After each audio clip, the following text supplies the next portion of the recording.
Hunt and Hill. Hunt Palmer, Jeremy Hill, holding down the middle of the day. Live from the Mercedes-Benz of Baton Rouge studios, it's Hunt and Hill. Now on 104.5 ESPN Baton Rouge.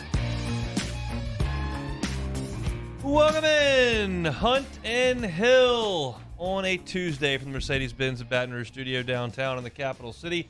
I'm Hunt Palmer, he is Hill, Jeremy Hill. Casey Gaines and Taylor Sharp on the ones and twos. Mr. Hill, how are you on this Tuesday? I'm doing great, man. Rocking the Billy Cannon, so I'm really feeling real purple and goldish today. Well, Billy Cannon action there. We'll talk some LSU football, of course, moving forward here while we have you for the next 2 hours. Going to get to a lot of that here in the next segment with our Meet the Freshman segment that'll continue on here coming up at 12:15. We usually do that in the second hour, but we got a lot to get to in the second hour as LSU on the practice field, LSU's quarterbacks meeting with the media, and the Saints are on the practice field. So we're going to get reports on both of those in hour number 2. Best college football coaches in the country via ESPN.com. Where does Brian Kelly rank? We'll tell you at 12:30. Jeremy's lead toss coming up at 1 o'clock. And as I mentioned, Glenn West at 1:15 after they meet with the quarterbacks, the ones that are remaining, and Sharif Ishak at 1:30. He is not in Green Bay, but we'll talk about what happened over the weekend in Houston and then what he expects over the week here in Green Bay. And Jeremy, that's kind of where I want to start with you, is the Saints are in Green Bay this week. They have started their first of 3 practices with the Green Bay Packers today, and then they'll play the Packers on Friday. A lot's been made of how big this week is for an NFL team trying to get ready. You've gone through your training camp. You've obviously gone through what you're doing, ones-on-ones, and you're scrimmaging yourself every day and practicing against yourself every day, and that kind of gets tiresome. When another jersey shows up on the other end, it ratchets things up a little bit, and you learn a little bit more about your team. From your perspective as a former player, what did these practices feel and look like against another team? Oh, yeah. I mean, it was a breath of fresh air. I think for a lot of veteran players, when you have your families at home and you have your kids, you have your schedule, and you get pulled away from that to go to camp, you get tired of hitting the same guys every single day over and over and over and over and over. And so you want to change up. You want to, go against some other guys and not your own teammates, because the last thing you want to do is hurt your teammate. And so if that happens against another team, it's not that big of a deal. And so, yeah, I think for everyone at this point of camp, you've kind of gone through the dog days. It's kind of time to get a refresh. And so anytime you get, these preseason games or some of these inter-squad scrimmages, it's definitely a breath of fresh air for the players. We often see a lot of one-on-ones. The Saints and Packers are not doing one-on-ones today. Apparently that's what gets the most testy, and then it creates a lot of fights that spill over into the team period. So they're just going on team periods today. They'll do some one-on-ones as they move forward in the week, but just some team periods today. I'm curious, and you may not even know this, but I'm going to go out and toss it out there. Is this purely the Saints coach their guys, the Packers coach their guys, and you just go practice? Or do the Saints coaches say, hey, I'd like to see our guys look at this, show me this look, and we'll is there some sort of collaboration, or is it just go practice? Yeah, when I was playing, we had a inter-squad with the Giants, and so we got to practice against Odell all that week, and then I think we had the Vikings one year. And I think both times the coaches are definitely coordinating on the whole entire practice. They're walking through, hey, let's do this red zone period. Hey, let's work on third down here. Hey, we're going to do a little one-on-one there. So the coaches are working together, tremendously to make sure the practice run correctly. We kind of all know where we're going and everything that way. And then kind of when the preseason game happens, you kind of, pull those Band-Aids off and kind of get to it. But for practice, it's definitely organized. What is the intensity level in these relative to what it would be if you were just back in Metairie, Saints on Saints? Oh yeah, the intensity is it's crazy, and I think for me, you always see the fights, man. It's always someone grabbing someone's helmet, someone pushing someone. It's always that time of year. You're in the dog days of camp. You just want to get to the real stuff. I don't think anyone at this point wants to get hurt at practice during camp. Everyone just kind of wants to get to the games, and so everyone's kind of in a bad mood, and that's why you see a lot of the crazy team brawls and team fights, which is the last thing the coaches want to see. But you get to this point, it's kind of unavoidable.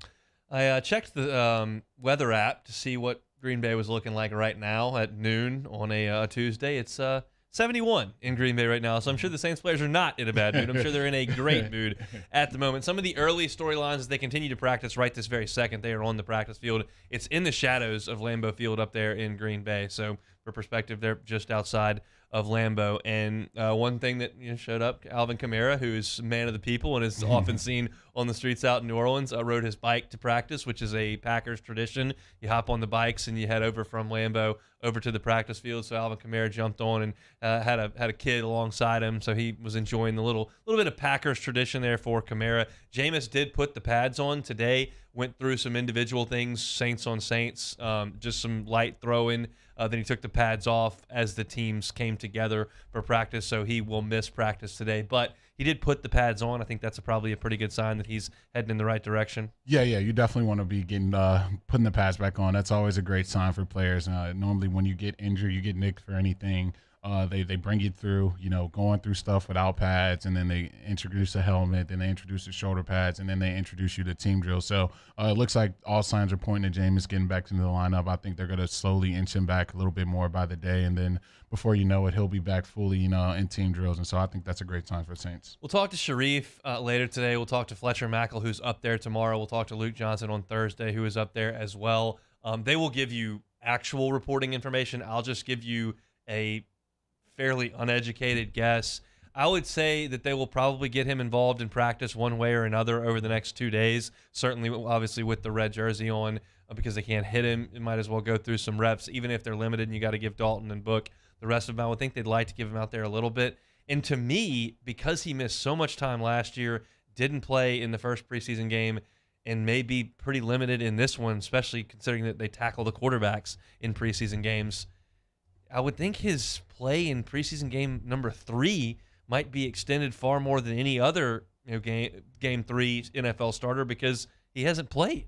Yeah, no, and I've seen that before, throughout my time, even before in the NFL and during the NFL. If there's a quarterback or any position guy and you've missed majority of camp, you missed majority of the preseason game. And this is back when they had 4 preseason games, so you had a bigger window to try to get that action in. There are starters playing in that 4th preseason game, especially guys who missed a bunch of time. And so for the Saints, if they feel like, Jameis probably needs to get out there, get some live action reps, I don't see it being more than 1 or 2 series max. I could see them, trotting him out there to do that. For me, if it was me, I wouldn't do it. I think Jameis has played enough football. He's been in this offense long enough to, go out there for the first game and not risk it, because the last thing you want to do is go into the season with Ian Book as your backup quarterback. I don't know if that's great. So I think for Jameis, just getting him out there healthy, I don't know if I would risk him in a preseason game to this point. Yeah, it's going to be interesting. I think that'll be something to certainly monitor. I mean, he's protected in the practices. They're not going to hit him. So I think that's a time where he can get some reps if his foot will allow him to go out there and do so. I don't know. We'll talk to Sharif here and then the rest of the guys the rest of the week. But, that's a huge question mark. And I just don't know if missing a whole season, not being on your feet for so long, then coming back and being there for 2 weeks and then missing all your quote-unquote game reps in preseason, not exactly ideal. So Taysom Hill, who's been dealing with an injury as well, dealing with that rib displacement, whatever it was, he is not in a no-contact jersey today, so he was going through team drills and should be involved in the good-on-good today for the Saints and Packers. That's a good sign for him at H-back. Unfortunately, the reports early for the New Orleans Saints, from all the tweets that you're seeing from Jeff Duncan and from Fletcher Mackel and from Luke Johnson, a lot of those guys, the Saints offense really struggling today against the Green Bay Packers. Dalton was inaccurate and misfired on a few early, and then Ian Book jumped in there and immediately threw an interception, which had the internet going on nuts. That's kind of the way that's going. Look, I don't put too much into these, especially without the game planning. You're walking out there, you're just going through installs, or you're just running the stuff that you installed. Sound like you're breaking down these teams and going into deep detail on how you're going to attack some of these defenses and offenses. So I take this with a grain of salt. And then, like we're talking about now, your backup and your third string quarterback, I don't know how much you can put into that, but you definitely you want to play well, you want to do things the right way, but I don't think it's the end-all, be-all that the Packers got the best of you in the scrimmage. And then a Jeff Duncan tweet comes up that says, Saints offense performing much better in the red zone. A couple nice catches by Kevin White and Jarvis Landry. A nice run by Mark Ingram. And a nifty touchdown pass from Andy Dalton to Alvin Kamara. Speaking of Alvin Kamara, kind of some reports, and I realize we're doing a lot of talking about reports these days. It was yesterday with Brennan.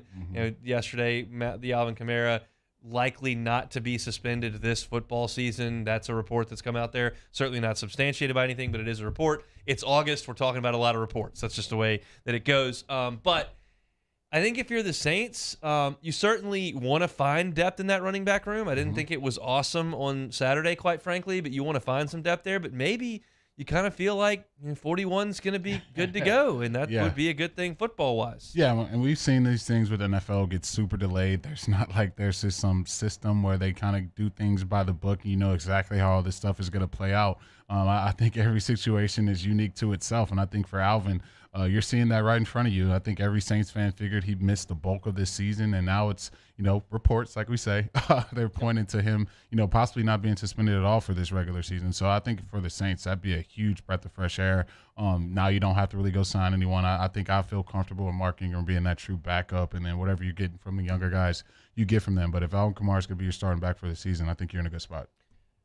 I'm trying not to overreact. I really am. But he, to me, hypothetically, if he was suspended 6 games, he's worth at minimum 1 and maybe 2 or 3 because of what they have. I think Mark Ingram's fine, and I think the guys behind him are not fine at this point. Yeah. I just think he's worth a game. He's gonna score. Like he's a touchdown maker by trade. Yeah. I'm trying not to overreact to a running back and say, oh, well, they can put Ingram in there. Oh, they got this undrafted guy. Or oh, they'll put Tony Jones in there. It's like, no, he's like the best guy they got. Yeah. So I think he's all of a sudden worth 2 games. 2 games could get you a home playoff game. Yeah, no, it's every game matters. Every game matters. You can't afford to have, to me, probably your best. I mean, all signs are pointing Michael Thomas being Michael Thomas now, but to me, the proven commodity is the best player in your offense is Alvin Kamara. And like you said, touchdown score. He scored 6 touchdowns in one game. Like, I don't think people should let that go over your head. Like, he scored 6 touchdowns in one NFL game. So you want that guy out there on the field, and I think for the Saints, if they can keep him on the field for the whole season, it's going to help their offense a ton.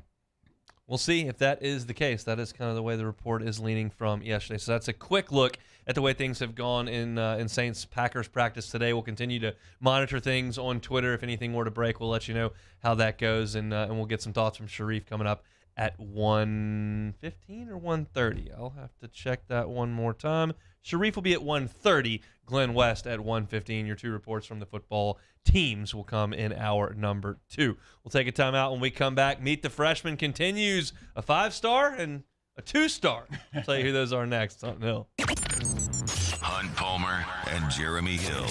It's Hunt and Hill. LWCC is Louisiana loyal. They continue to elevate and celebrate champions of Louisiana. This month, we're telling you about Galen Iverstein. Yeah, Galen founded and owns and operates a full-service butcher shop and smokehouse in Baton Rouge. And as the owner of Iverstein Farms Butcher, Galen brings sustainable, locally raised meats directly to Louisiana consumers, enabling customers to connect with local farms and expanding opportunities for farmers who cultivate and support Louisiana's land has been a decade-long goal. With a background in sustainable farming, Galen identifies and supports farms that practice these methods by giving them a platform that expands their reach. I've enjoyed getting to learn about Galen and his operation all month long, and we've been telling you about it each and every day. We know that he helps us out locally here in Baton Rouge by giving us some great food, and that's easy to identify, and also helps the local economy by doing that and elevating some other farmers that practice sustainable farming. But all of that is in practice with helping our environment and the farmland that we have here in Louisiana. It's finite, and he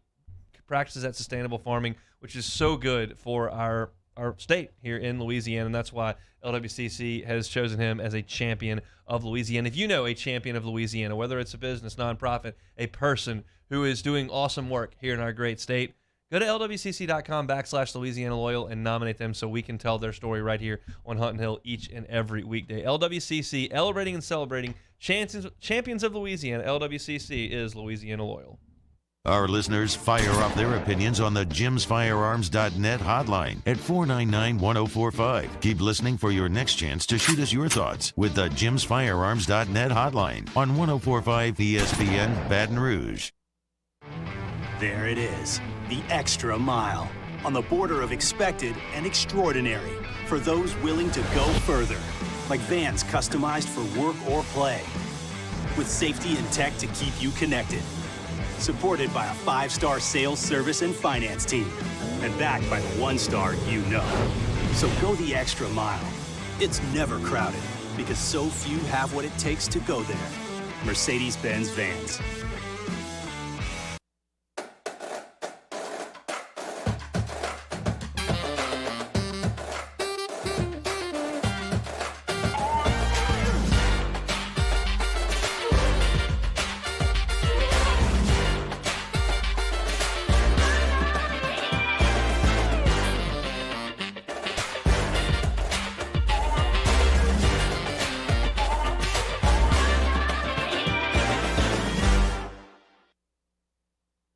Gulf Coast Office Products is a nationally recognized Savin office equipment dealer based right here in Louisiana. Over 100 employees strong, Gulf Coast has the boots on the ground to support all vertical markets, from education, engineering, legal, and finance. With the latest in office technology, from desktop to production segment units, Gulf Coast and Savin have the perfect fit for you.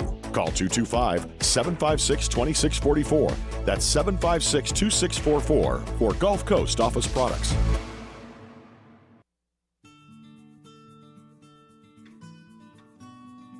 This is a house call. This is a follow-up appointment.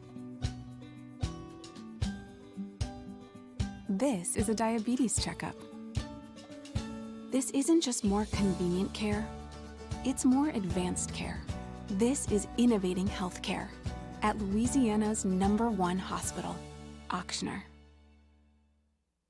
ServiceMaster Elite create clean, disinfected work environments. As a local business, we take pride in serving the New Orleans and Baton Rouge areas. Our cleaning protocols follow CDC and OSHA standards for healthcare settings, offices, senior living, restaurants, and industrial plants. Contact ServiceMaster Elite to get your operation ready for reopening with germ disinfection cleaning.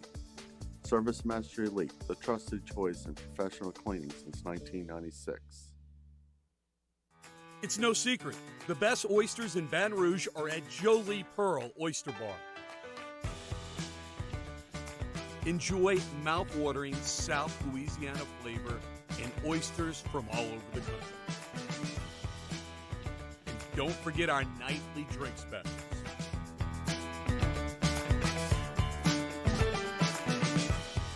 Jolie Pearl Oyster Bar, located in Moscona, inviting you to join us for Tuesday's AFR, presented by Insurance Network of Louisiana. Miles Brennan has left the LSU program. What's next at quarterback? We'll discuss and get you Saints-Packers camp report. Join us 3 to 6, 104.5 ESPN Baton Rouge.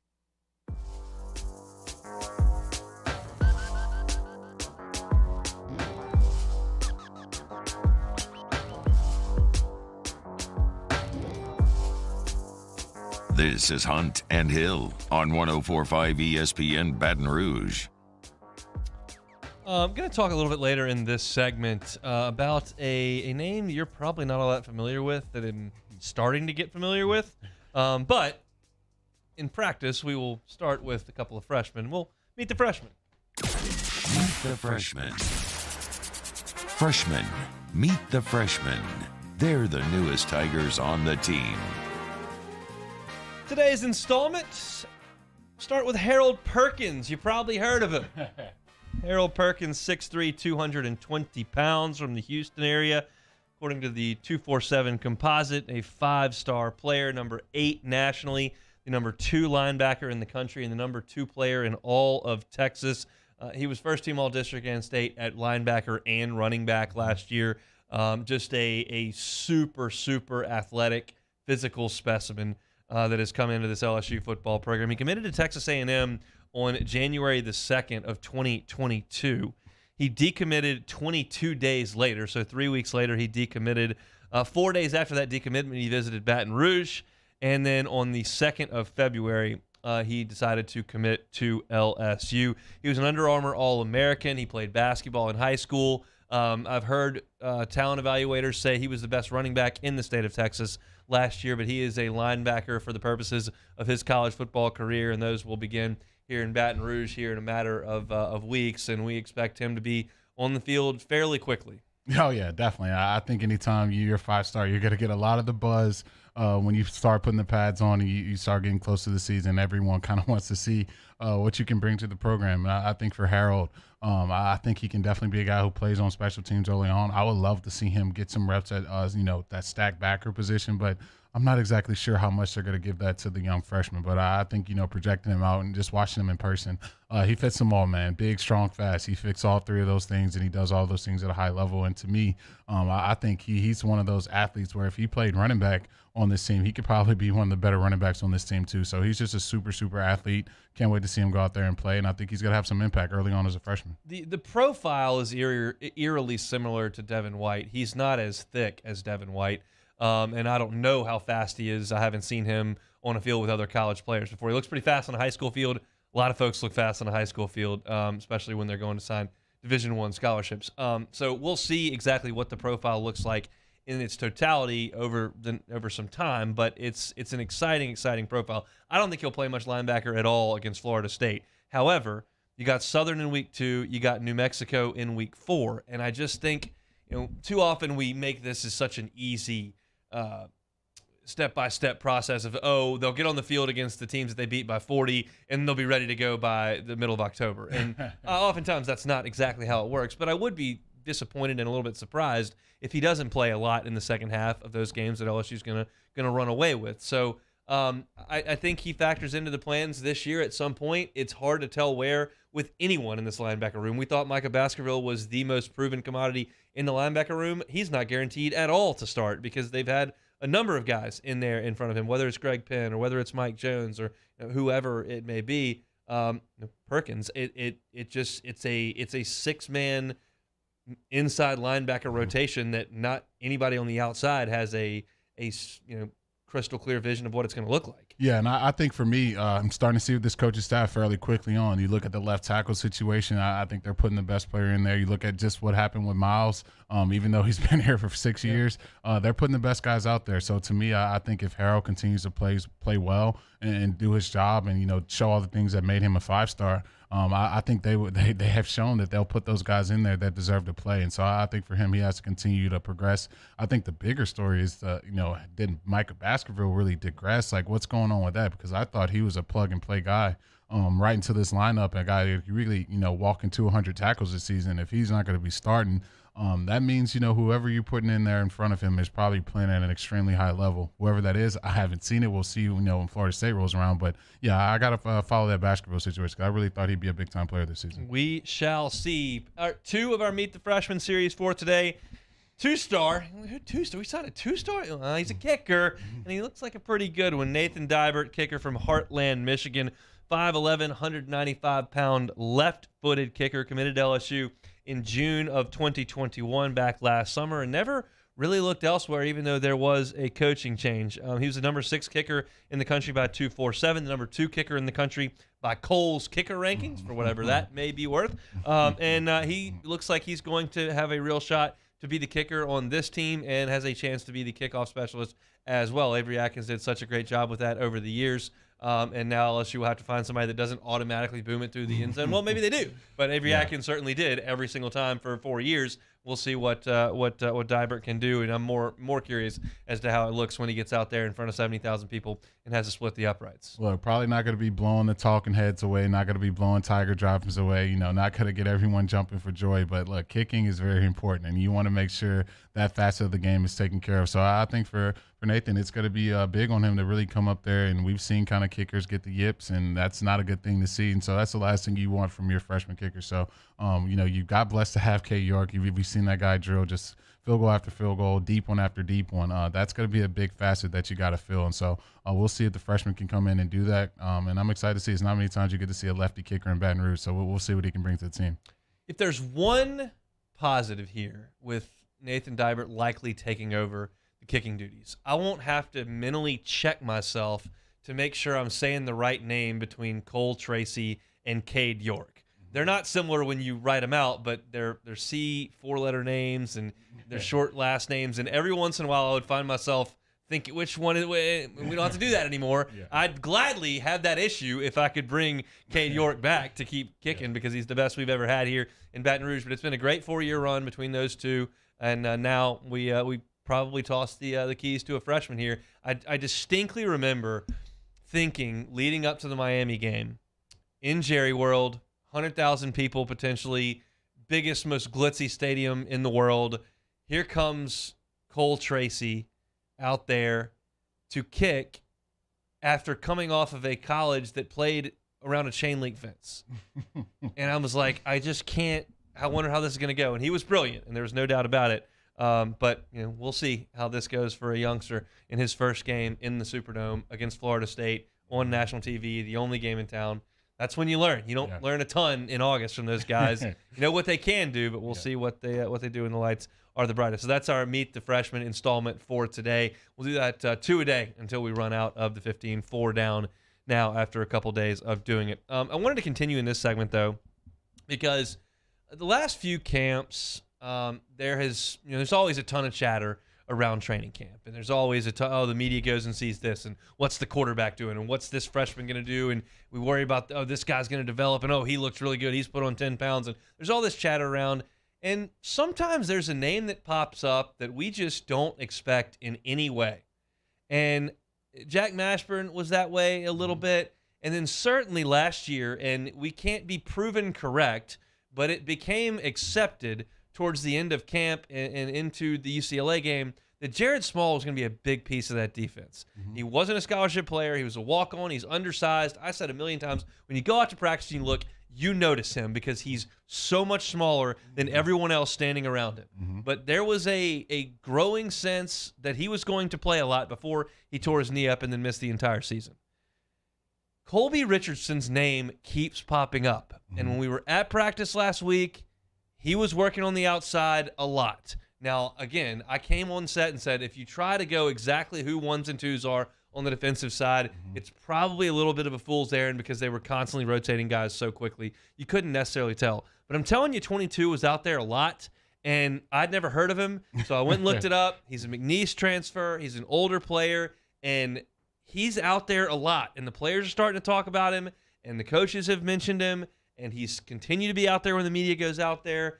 I don't know what this means for Jarek Bernard-Converse and Sevin Banks and Joe Brooks and Greg Brooks and Joe Fouché and LaTerrence Welsh and all these guys who are cornerback potential starters, but I'm not ready to sit here and say, yeah, he's just out there holding the spot. Like, I think there's a chance he might play.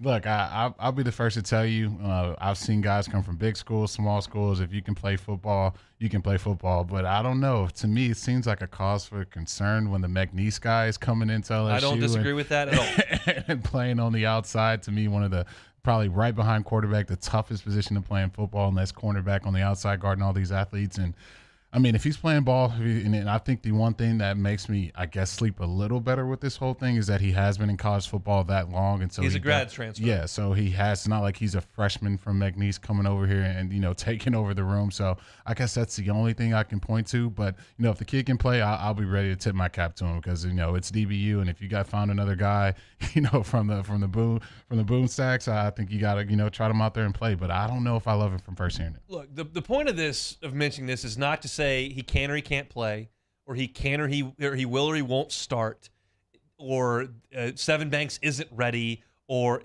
like the point of the segment is not to say any of those things for sure. The point of the segment is to say we're going out there once or twice a week, and I'm telling you, Colby Richardson is out there. Now, we may overread it, and that would be fine. If he goes out there against Florida State and never sees the field, and then he doesn't get out there until the fourth quarter of week 2 against Southern, okay, he's just a grad transfer from McNeese. He got a jersey. Going to be a great year for him to have some fun and be a part of SEC football. If he's out there in the second quarter against Florida State, okay, that may be a little bit of a different deal. I'm with you where it makes me feel a little uneasy, but again, I'm not telling you that he's going to start or that some of the other guys can't play or that this guy's going to be a great player for LSU. Like, not the point. Just telling you, Colby Richardson, just like Jared Small last year, who was constantly out there with guys I was like, well, I know that guy's going to play, and Small's out there. I'm just starting to sense that a little bit, so we'll continue to monitor that throughout the rest of camp. So that's our Meet the Freshman series and a little look at Colby Richardson as well. Still a ton to get to in hour number 1. No guests this hour. Those guests will come to talk Tigers and Saints in hour number 2. We will have Glenn West at 1:15, Sharif Ishak at 1:30. Also have an interesting story to end this hour. But in the next segment, ESPN ranked college football coaches. They gave them tiers. Where does Brian Kelly list? We'll tell you that next on Hunt and Hill. Hold down the middle of the day. This is Hunt and Hill. In times of need, get a full list of phone numbers, websites, and other important emergency information on the Demco Stormwatch page at 1045ESPN.com. Follow us on Twitter at 1045ESPN to cast your vote in the Citizens Bank and Trust poll of the day. Vote daily inside Off the Bench, Hunt and Hill, The Early Line. And after further review, Citizens Bank and Trust brings you the poll of the day via Twitter at 1045ESPN. Bayou Chrysler Dodge Jeep Ram has $12,000 off MSRP on all new 2022 Ram Black Widow trucks in stock. All new Bayou vehicles come with a 1 million mile powertrain warranty and free delivery. If you need sales or service, the crew at Bayou is going to do right by you. Eli's always been into grilling. It took us a while to see it, but the signs were there. What are you doing, Eli? I knew grilling was my thing. I have been talking about it throughout my career. Happy with the results? I am. Got the new grill from barbecueguys.com. It performed great. My advice, as I always told my boys, do more of what you were born to do. Barbecue Guys, for those who were born to grill. You want cheese on your burger, Pops? I'll take a little cheese. Crime has serious consequences, but anyone can make a mistake. If you find yourself in trouble with the law, know that you have rights, and it's okay to demand them. The law offices of O.C. Brown are here to protect you and your rights. Felony or misdemeanor, DUI or drug charge. No matter what crime you're accused of, you still have rights. Let the law offices of O.C. Brown uphold them. Call 225-343-1111. Your law firm for a lifetime. I've been doing business with Luba for 25 years. They're dependable, trustworthy. It's just the attention to detail with our clients. Our folks have years and years of experience. They're highly trained professionals, but many companies have that asset. What I'd like to think makes Luba a bit different is that we use those talents in a way that truly is dedicated to serving the needs of the folks who depend on us. This summer, meet Acura's heroes of performance.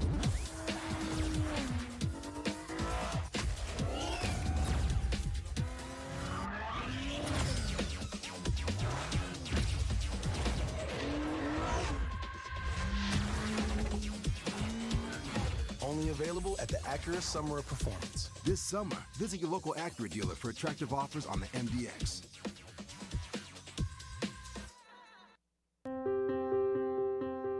This isn't just another day, it's so much more.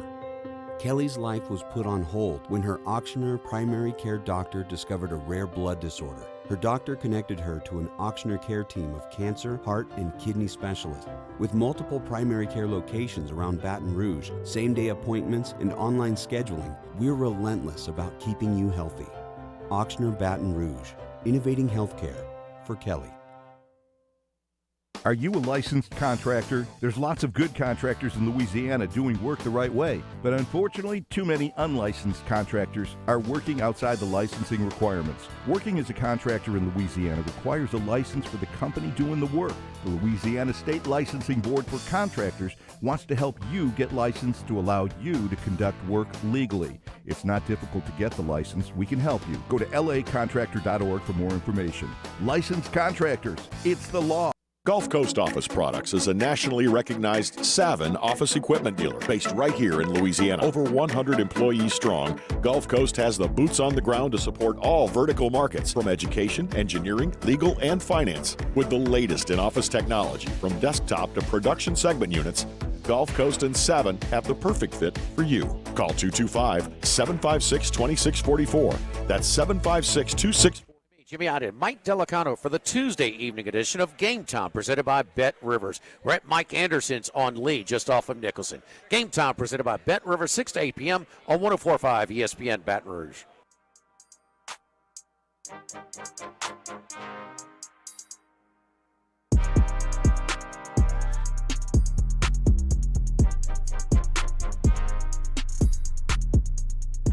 Hunt and Hill, 104.5 ESPN Baton Rouge.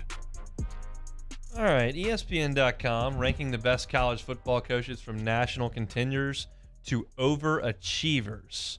You start with, there's 4 tiers here, and they got national contenders, and that starts with Nick Saban. I think it's fair to consider Nick a national contender. Would you agree with that? I guess so. I think it's fair that they would put him there. He's got 7 titles, so okay, that's fine. Dabo Swinney, number 2 there. He has won 2 national titles.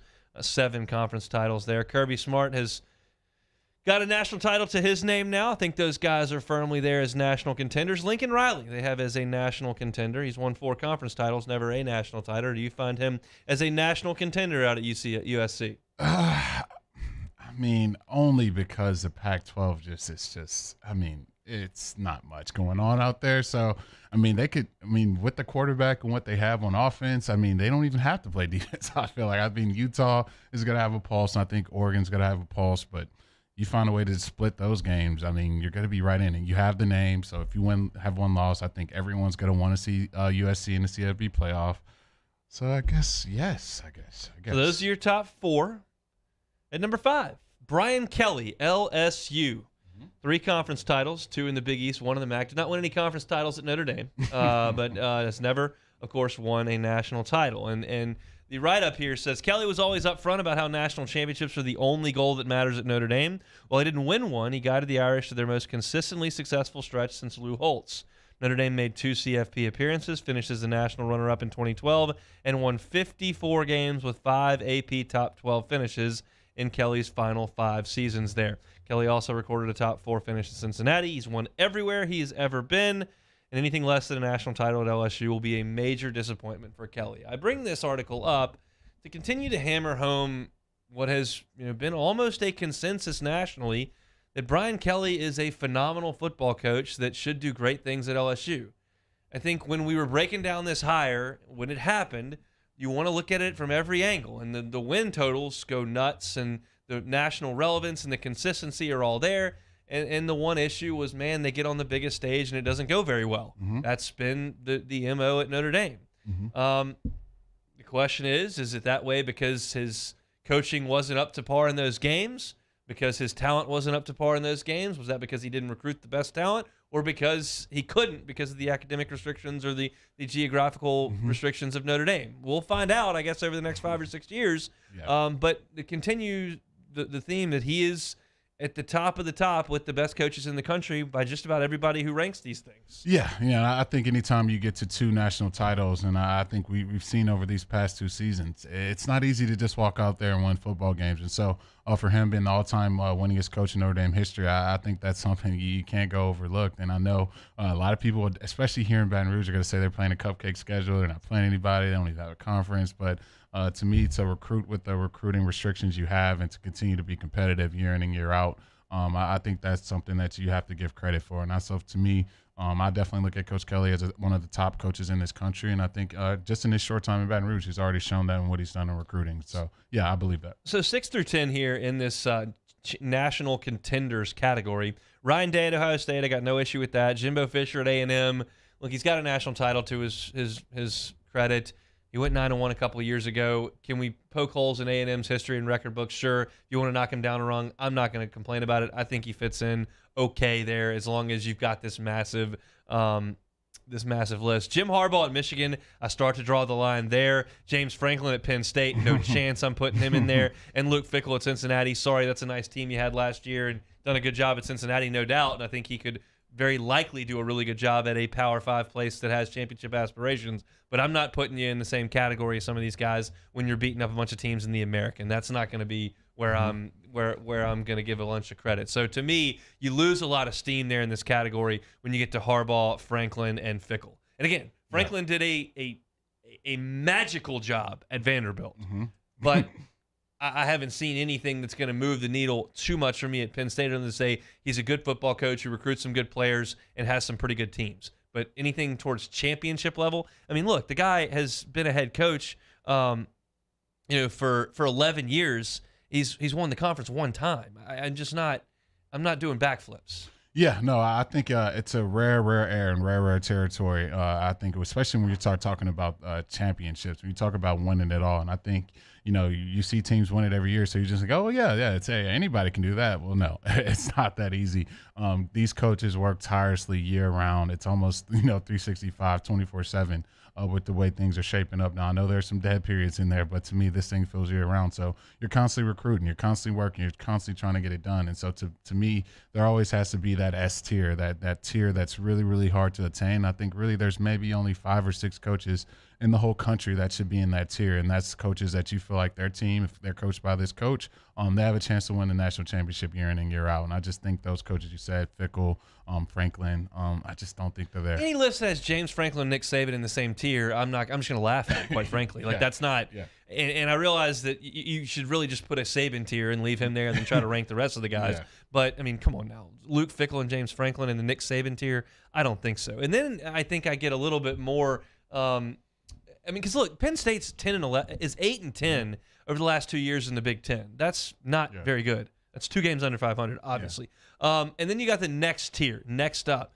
And you start with Kyle Whittingham and Mike Gundy in those tiers. Kyle Whittingham has won the Pac-12. He's won the Mountain West. He's done an amazing job over 18 seasons at Utah. What in the world makes Luke Fickell better than Kyle Whittingham? Where do we draw the line here? Yeah, no, it's tough. And in the name, I got to look at this list. Wait, let me see, because I'm thinking. I think Kirk Ferentz is in the next one. Yeah, I would even throw Ryan Day on this list before some of these names that I'm seeing. Well, Ryan Day's up there. He's at 4. Okay. I was about to say. 6. Sorry, okay, 6. I was about to say. 6. How did we skip past him? Yeah, I was about to say. He's Yeah. at 6. Okay, yeah, but no, I think like I just said, like now you're stretching it. I think really there's really 6, maybe 7 if you're pushing it. And then the other guys, it's like if you haven't at least made a CFP playoff, I can get the Fickell thing. I get it. It's Cincinnati. They got to a college football playoff. Now, if he does that 2 or 3 more times, I think you can put his name in that conversation. But just one trip, I don't know. And so, yeah, I think, as you start keep naming all these names, it's just like, no, they're not in that category. So my question to you will be, what of this next up tier most likely to make a push and compete for championships? Mm-hmm. And I'll just run through them, and you just say yes or no. Kyle Whittingham. To win it or just make it? Yeah, to win it. No. I would say no as well. Mike Gundy. No. I would say no as well. Kirk Ferentz. No. Chip Kelly. No. Mario Cristobal. I would give him a chance at age 51. Yeah, I think because, he's starting to get the money. We've seen the U be dominant. If anyone out of all those names, I could see Miami coming back, but I don't know how likely it is, but if I had to pick one person that you just named, I would probably Robert We're going to keep going, and you don't have to stick it just one. We can just name everyone you think. Matt Brown, he's 70. He's done it, but look, they ruined their chance. I think they ranked 8 last year, and then we saw how that went. Yeah, no, I'm out on that. Lane Kiffin.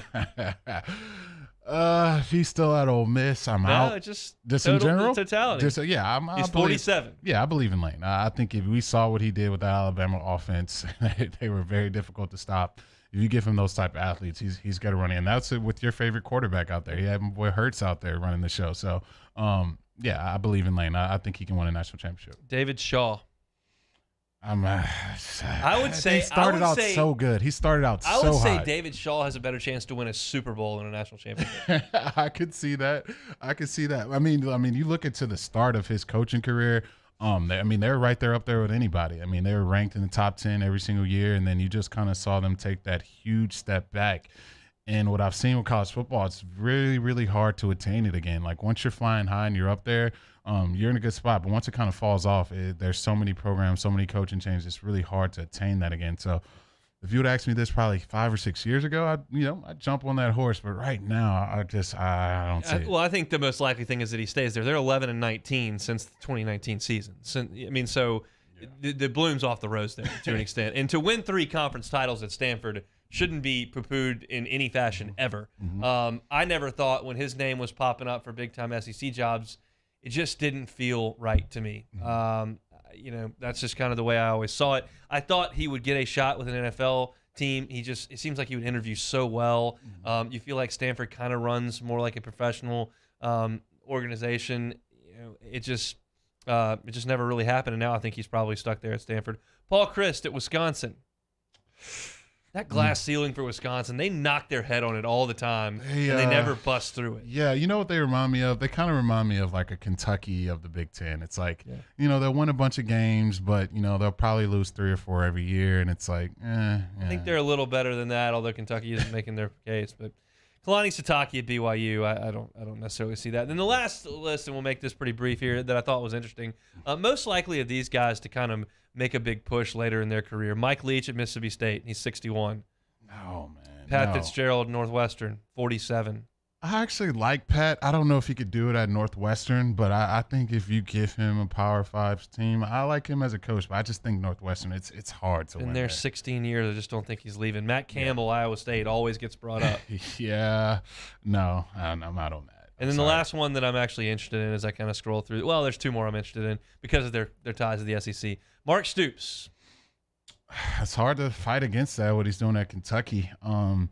Now, this conversation is national title we're talking about here, but I can't see him doing it at Kentucky. If we beat Florida State by 30 in a couple of weeks and they go 5-7 and fire Mike Norvell, that's who they ought to hire. He was their defensive coordinator. He knows the lay of the land down there a little bit. If they're going to spend some money on that indoor facility, this guy's done enough to me to prove that he can do it. I didn't want him here in Baton Rouge, and that may be a selfish thing to say. Yeah, Florida State definitely hire him if you don't really want him here in Baton Rouge. But look, he's 55 years old. He's got 12, 13, 14 more good years in him if he wants to do that. Look, I think Mark Stoops would be awesome there. I think he's got a chance, but right now he's locked in there at Kentucky. And the last one here that I'm interested in, because I'm curious how that they brought him in here, Hugh Freeze. Oh my God. Oh man, is he preaching? Is he coaching football? Is he tweeting? I'm out on Hugh. Just to get that out there, especially at Liberty. I don't see. Well, not at Liberty, but he'd have to go somewhere else. Yeah, but even so, I don't see a Power 5. It's gonna have to be some years before I see Hugh at a Power 5. I just don't think it's happening that soon. So yeah, I'm out on Hugh. You can check the article out on ESPN.com. But Brian Kelly in the top tier of college football coaches as they see it as a national contender. We'll see how quickly he can turn LSU into just that. We'll come back when we close out hour number one. We talk about a lot of things that are very relatable to Jeremy on this show in the sports world. We got one that's relatable to me to close out this hour. That's next on Hunt and Hill. 104.5 ESPN Baton Rouge with Hunt and Hill. Bayou Ford, check out the inventory, BayouFord.com. They've got it all right there as the specials change, as the inventory changes. It's updated there at BayouFord.com. That's one of the great things about the website. All car buying now is not just go to the lot, have the salesman walk you around, get into 20 cars, drive 3 of them around the block. That you can do that if you want, but you can also go online and check out everything. If they've got what you want, make it happen. If they don't, they can customize a vehicle for you, and they can have that thing turned around in 60 to 90 days. So let Bayou Ford put you in the car that you want to be and let them customize it for you. Yeah, all you got to do is head over to BayouFord.com, and they have the all-new 2022 Ford Expedition Timberline. It has a Ready Lift 3 kit on there, and it also has ceramic window tint. Also, all-new 2021 Ford F-150s. They're getting $14,000 off MSRP, including the Black Widow edition. Bayou Ford. Check out the inventory, BayouFord.com. Bayou Ford. They're going to do right by you. This week on DropBiscuit.com or wherever you listen to podcasts is our new series, Pops, the Louis Armstrong story. Pops is brought to you by New Orleans & Company. Check out NewOrleans.com and come visit New Orleans.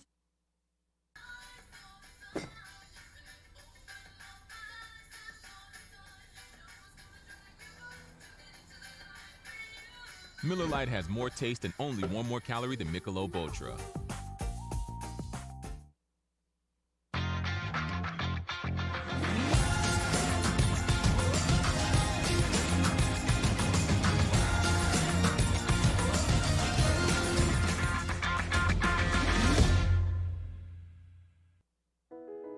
I've been doing business with Luba for 25 years. They're dependable, trustworthy. It's just the attention to detail with our clients. Our folks have years and years of experience. They're highly trained professionals. But many companies have that asset. What I'd like to think makes Luba a bit different is that we use those talents in a way that truly is dedicated to serving the needs of the folks who depend on us.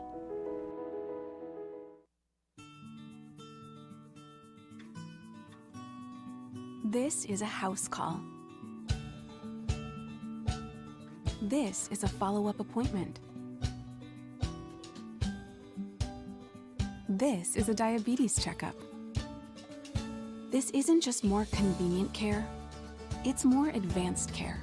This is innovating healthcare at Louisiana's #1 hospital, Ochsner. ServiceMaster Elite create clean, disinfected work environments. As a local business, we take pride in serving the New Orleans and Baton Rouge areas. Our cleaning protocols follow CDC and OSHA standards for healthcare settings, offices, senior living, restaurants, and industrial plants. Contact Service Master Elite to get your operation ready for reopening with germ disinfection cleaning. Service Master Elite, the trusted choice in professional cleaning since 1996. It's no secret. The best oysters in Baton Rouge are at Jolie Pearl Oyster Bar. Enjoy mouth-watering South Louisiana flavor and oysters from all over the country. And don't forget our nightly drink specials.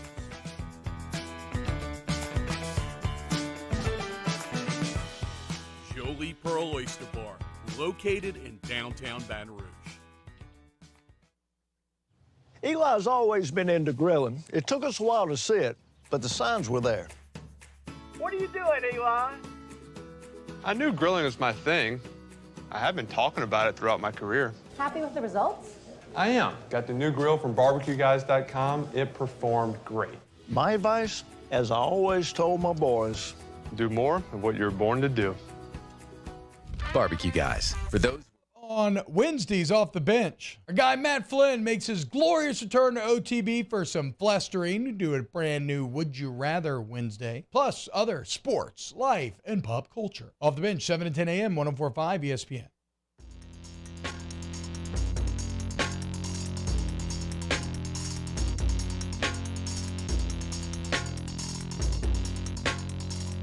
This is Hunt and Hill on 104.5 ESPN Baton Rouge.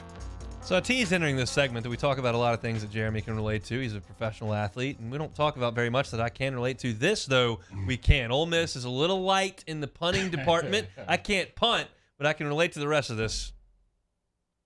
Hey, you guys have also added a punter to your roster. Can you talk a little bit about him? Yeah, I don't know a whole lot about him. I think he was down at the frat house, like at a keg party or something, where they got him from. So we got some conditioning work to do with my guy, but we just said, hey, someone go find a punter around campus. And so we found one that actually used to punt in Division I. So you never know. My guy, Charlie Pollock, 6'1", 250 at the frat house. Now he's out there practicing punting for the Rebs. He was the number 17 punter in the nation coming out in 2020, signed with Nevada out of high school. I guess he went up there, booted a few balls for the Wolfpack. Now he's in Oxford, heading out to the library, which is the bar there on the square. Going to check out City Grocery, probably put on a few pounds at the frat house. Maybe gone to a few keg parties, maybe not, probably. Has put on a few weight. Now he's going out there to kick footballs. My guy, Charlie Pollock. Look, I tried to tell y'all to support Lane. What other head coach in the SEC is going to get a guy right off the keg, bring him right to the football ops, and give him a uniform, man? That dude's an absolute unit. He's going to be punting for the Reds next year. 6'1", 250. Yeah, man. Yeah, I told you guys, man. You got to trust Lane, man. What other coach gets a guy right off the booze, right to the football. Charlie's been headed to the Oxford Exxon. They got the nachos. They got those foot-long corn dogs. They got the fries. They probably got some meat pies over there. Charlie, but we got to talk about this, Charlie. Do you really want to go out there and punt? I mean, you might get blocked or have to tackle one of these guys at 6'1", 250. I think going to the frat house, playing some Xbox, hitting the lunch buffet, maybe catching a nap late afternoon before you go out to the square might be more enjoyable than trying to get to work on your hang time. I'm just look. His summer just changed tremendously because a month from now he was planning on being absolutely hammered at the Grove. You got to go to the pool. That's what the summer's for. The pool, not practice, not 2 practices. Film study, no. Waking up early morning sprints, Charlie, we got to rethink this. Look, he's about to be in for a rude awakening. I think Lane hit the nail on the head. I don't know how much shape he's in, being the absolute unit. I know what shape he's in. I was Charlie. Look, I wonder how much working out he's been doing. Look, none. He's 6'1", 250. He's been on the couch watching whatever, The Bear on Netflix. He's not even thinking about running anywhere. Look, if I'm Coach Kelly, get the punt block unit out there. We need those guys firing off on all cylinders. We're going after that guy. We got to see if he can handle a little pressure. I got a small wager here that Charlie's going to be back at the pool in about a week and a half. What are they going to do then? Like, what are you going to go for? I mean, I'm sure they got somebody that can punt. Maybe a backup if there was any head coach in college football that I would say screw a punter, we're going for it, it'd be Lane. So maybe this is right up his street. Maybe he designed this on purpose. He got the unit that'd be too drunk to punt and looks like we're not punting this year. Who's our punt returner going to be? Like Sage Ryan or Malik Neighbors? Can you imagine Charlie trying to chase him down? Charlie in the chocolate factory is. I mean, this is a great story. It's my favorite story of the entire day because I can relate to the putting on a couple of maybe 80 pounds and heading to the pool most days instead of doing 2 days. We'll see if Charlie's athletic career. Wait, so you're telling me we're not going to see any fake punts like Brad Wing with Charlie taking it to the house? Well, you may see one. I just don't think he's going 7. He's going 7. If the entire defense runs the other way and then they realize and run back, he may get about 7 yards. Because he's got to make up the 15 just from where the snap went. Oh, goodness, man. Look, I'll be praying for you, Charlie. I don't think things are going to go good for you coming up shortly. Back to the frat house, Charlie. Jeremy's lead toss coming up, and then we'll have a couple practice reports from Glenn West and Sharif Ishak on Tigers and Saints in hour number 2. Don't go anywhere. Hope your Tuesday is getting along quite nicely. It's Hunt and Hill on 104.5 ESPN Baton Rouge. There it is, the extra mile, on the border of expected and extraordinary for those willing to go further, like vans customized for work or play, with safety and tech to keep you connected, supported by a 5-star sales, service, and finance team, and backed by the 1-star you know. So go the extra mile. It's never crowded, because so few have what it takes to go there. Mercedes-Benz Vans.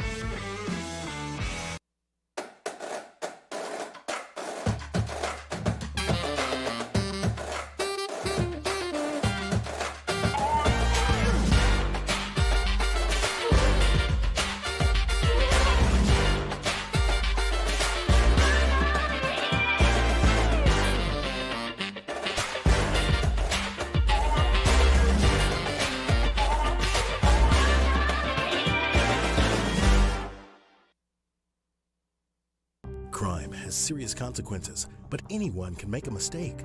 If you find yourself in trouble with the law, know that you have rights, and it's okay to demand them. The law offices of O.C. Brown are here to protect you and your rights. Felony or misdemeanor, DUI or drug charge. No matter what crime you're accused of, you still have rights. Let the law offices of O.C. Brown uphold them. Call 225-343-1111. Your law firm for a lifetime. I've been doing business with Luba for 25 years.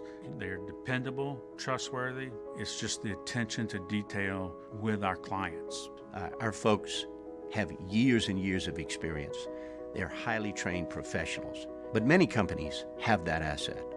What I'd like to think makes Luba a bit different is that we use those talents in a way that truly is dedicated to serving the needs of the folks who depend on us. This summer, meet Acura's heroes of performance.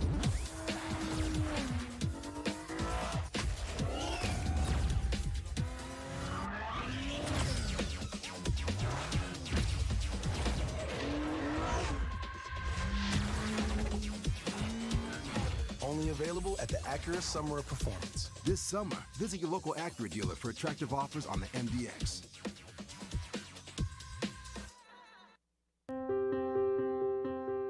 This isn't just another day, it's so much more.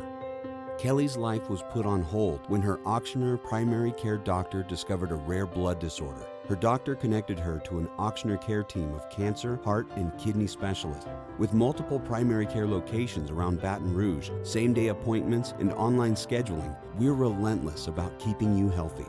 Auctioneer Baton Rouge, innovating healthcare for Kelly. Are you a licensed contractor? There's lots of good contractors in Louisiana doing work the right way, but unfortunately, too many unlicensed contractors are working outside the licensing requirements. Working as a contractor in Louisiana requires a license for the company doing the work.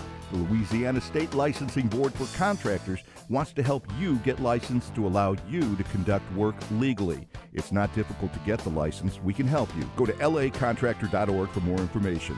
Licensed contractors, it's the law. Gulf Coast Office Products is a nationally recognized Savin office equipment dealer based right here in Louisiana. Over 100 employees strong, Gulf Coast has the boots on the ground to support all vertical markets, from education, engineering, legal, and finance. With the latest in office technology, from desktop to production segment units, Gulf Coast and Savin have the perfect fit for you. Call 225-756-2644. That's 756-2644 for Gulf Coast Office Products.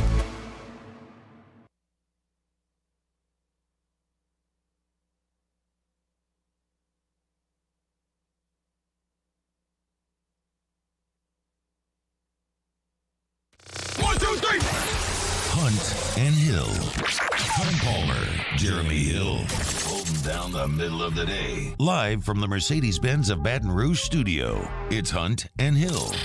Now on 104.5 ESPN Baton Rouge.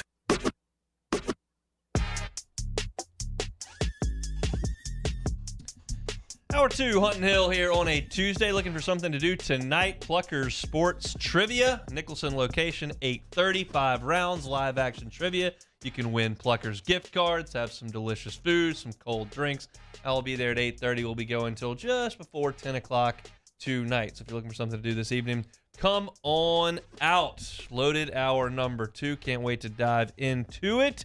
We will have with us in 15 minutes Glenn West. They are right now talking to the LSU quarterback. So we will talk with Glenn about what he heard from Jaden Daniels, what he heard from Garrett Nussmeier. Can't wait to catch up with Glenn there. And then Sharif Ishak at 1:30.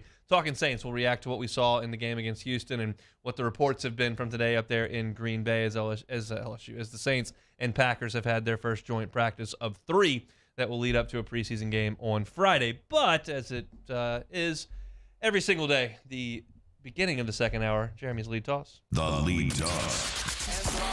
Hill trying to go to the outside, turns it upfield, and he breaks it into the clear. He's down to the 10. He's still going. Touchdown, Jeremy Hill. The lead toss to Jeremy Hill. Hill to the 20. Hill to the 10. The MVP is in the end zone for LSU. Touchdown, Tigers. Here's the lead toss to Jeremy Hill. So today's lead toss flavor is going to be a little New Orleans Saints football. And I think right now with the, I guess I'll put quotation marks around this, with the reports that Alvin Kamara may possibly not be getting suspended for the season. Also, Jameis Winston getting a little back healthy again.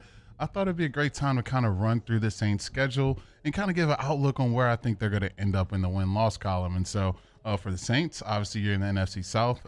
No, not the strongest divisions of the world. So you figure you win some games there. So let's kind of run through this thing here. And I think for me, let's go through the first 4 games. The first 4 games, they got Atlanta week 1, they got Tampa week 2, they got Carolina week 3, and they got Minnesota week 4. And so looking at that, not the greatest draws. I think week 1 is probably a great draw to have. So you feel really, really good about week 1 against the Falcons. And then you're going to have to get Tampa Bay. That's going to be a big one. And I think for the Saints, they played them well during the regular season the past 2 seasons. And so you want to continue that. To me, I don't know if you're going to continue to just beat Tom Brady over and over that way, the way you have. And I think being that, they're going to really want to, get the upper hand on the Saints, I just think the Bucs are going to win that game. I don't think they're going to be able to beat them, 5 times in a row in the regular season. So I got them splitting the first 2.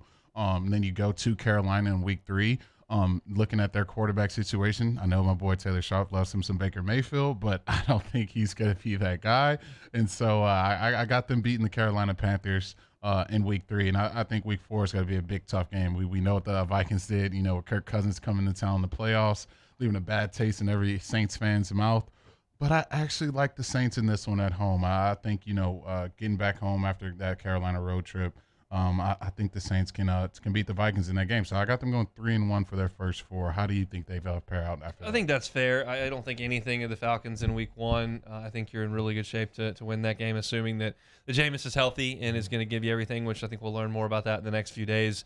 I too, trust the Bucs to win that game, assuming they are healthy. But it wouldn't surprise me at all if they were not, and that middle of the offensive line is giving them a lot of trouble. I'll err on the side of they lose to the Bucs there, even though I think that there's probably a lot of Saints fans screaming there goes, well, we always beat the Bucs. So I get it, but it's we're giving our thoughts. I think at Carolina, so you got a really good chance to win that game. Hopefully, your offense plays better than it did last year in Carolina, which was ugly. And then the Vikings are going to be a tough team. It's a really good roster, but in the Dome, that's not in the Dome. Sorry, that's in London. So that's at Tottenham Hotspur Stadium. I think the Saints are good enough to beat the Vikings there. So I'll go with you in 3-1 there. All right, so that's a hot start for the Saints. And then their next 4, they got Seattle, they got the Bengals, they got the Cardinals, and they got the Raiders. And I think this is the little baby gauntlet right here. This is a stretch where it really could almost decide your season. I'm not going to go that far, but it'll be pretty close if you don't come out on the other side of it the right way. And so I feel really, really great about the Seattle game in the Superdome against Drew Lock. I think that defense should be able to hold him down and be able to get the job done. Now, this next week, I think this is this is going to get all the eyes in Louisiana will be looking at this game, and that's week 6. October 16th against the Bengals in the Superdome. I wonder what those tickets are going to be looking like. I don't see there being an Moscona's already big mad that the Bengals nation's coming. Look, they're going to be in droves. Look, you're going to see a lot of Louisiana natives in some Bengals color, I would assume, especially with Jamar Chase and Joe being on the same team. Me? So look. So we know that. I'll probably be divorced again if I do that, so I'm not going to. But yeah, so look, I'm torn with this one, but I can't bet against Joe, man. Look, it's Joe we're talking about here. So I got the Bengals coming into the Superdome and handling business against the Saints. And so that's a 1-1 after that one. I think the Cardinals, you go to, visit Kyler Murray. That's going to be a big-time game. But I think that's Thursday night game on the road. Yeah, Thursday night game on the road. But I think that's a toss-up, looking at both rosters. I think they're very, very evenly matched. Got to have to pick a winner. No, I'll go with the Cardinals here on the road. I think they can win that game on a Thursday night on the road. And then you come back with the Raiders, who have revamped their roster. They got Devontae Adams now. They just went and got Chandler Jones. And that's a team that could really scare a lot of people. I know my boy Taylor Sharp loves him some Derek Carr as well.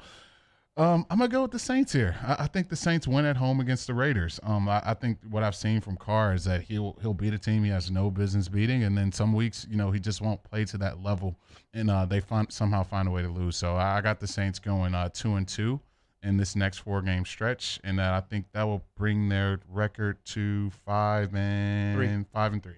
Yep.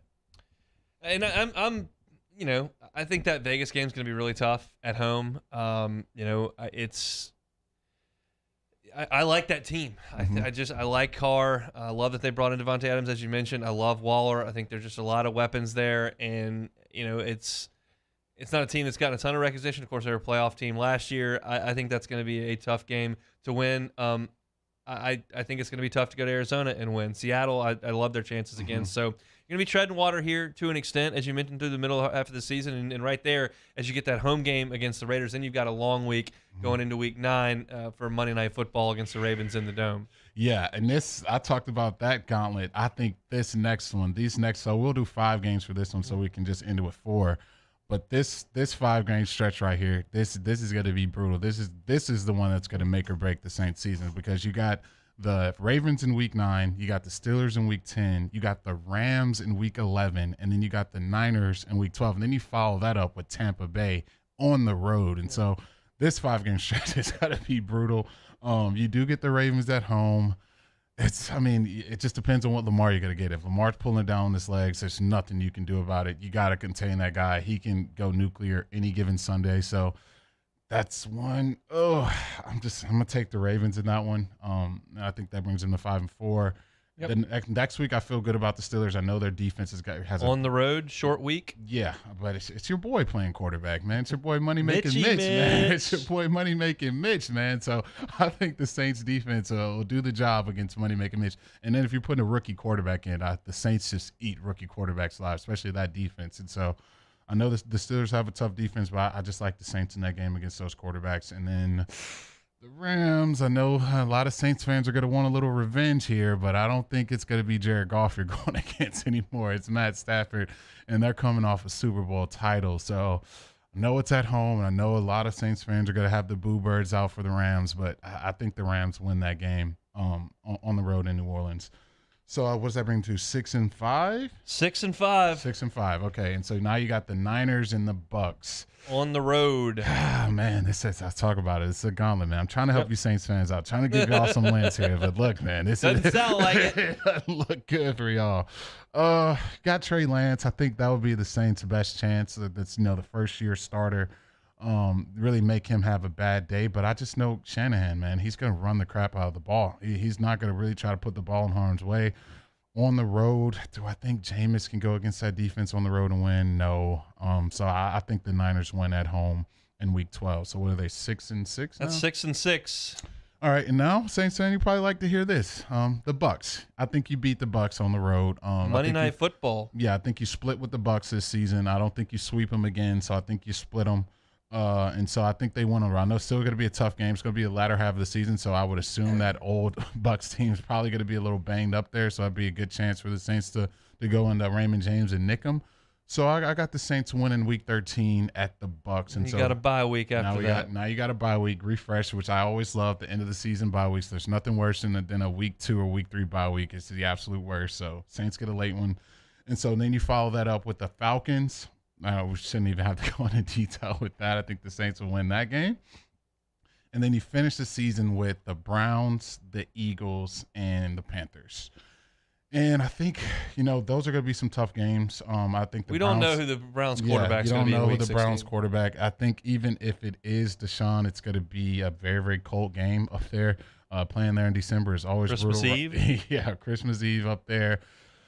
I'll go with the Saints. I'll go with the Saints. I think the Browns have so many question marks. It's just hard to really value what they're going to be this season. So I'll go with the Saints. And then your boy Hurts at quarterback for the Eagles. I think, we saw what he did to the Saints last year. I think the Saints, they hold them in this year. I think the Saints go win at Week 17. So they win at Cleveland and at Philly. Yeah, they on win Christmas Eve and New Year's Day. I think so I'll go. They end the season here, Saints fans. Here you go. Here, I'll give you all a little treat here. Y'all end the season on a 3-game winning streak. And I think you beat the Panthers Week 18 in the Superdome. And so that would bring them to, 10 wins or 9? 11 wins. 11 wins. Hey, that's a lot better. I thought it was going to be a lot worse than I thought. So, yeah, I think it's 11-6. Yeah, I think there's a way they can go 10-7, but I think 11-6, I think they can definitely do that. I'll tell you what, if you're a Saints season ticket holder or if you like to go to one game a year, the Saints home schedule this year is awesome. Minnesota's got a good team. Vegas has a good team. You love watching them play the Falcons and the Bucks. The Bengals are coming off a Super Bowl. Mm-hmm. The Ravens are coming. The Rams are coming off winning the Super Bowl. I mean, that's your home schedule. Ravens, Bengals, Bucks, Falcons, Vegas, Seattle, and then Minnesota. So that's impressive. And we'll see. I don't 11-7, 11-6 is a lot. Mm-hmm. I'm so bad at getting the numbers right because it used to be 16 and now it's 17. But I used to just roll off the tongue and it doesn't anymore. But it's a tough schedule. I mean, when you look at late in the season at Cleveland, at Philly in back-to-back weeks, so they're going to be cold weather. Not that you have Breeze and whatnot, but Jameis is from he's from Alabama, went to Florida State, and has played in Tampa in a dome. So and then you got at San Francisco in late November is going to be tough. It's just a gauntlet, but that's what the NFL is. That's kind of what you sign up for. So we'll see as they continue to progress a little bit forward here. So that's Jeremy's lead toss. Appreciate him for putting that together. Next 2 segments, we have got guests coming on to talk about camp. LSU Beat was meeting with Garrett Nussmeier and Jaden Daniels today. We'll hear from Glenn West coming up next. Sharif Ishak with us at 1:30 talking Saints. Don't go anywhere. It's Hunt and Hill. Hunt Palmer and Jeremy Hill. It's Hunt and Hill. Our listeners fire off their opinions on the jimsfirearms.net hotline at 499-1045. Keep listening for your next chance to shoot us your thoughts with the jimsfirearms.net hotline on 1045 ESPN Baton Rouge.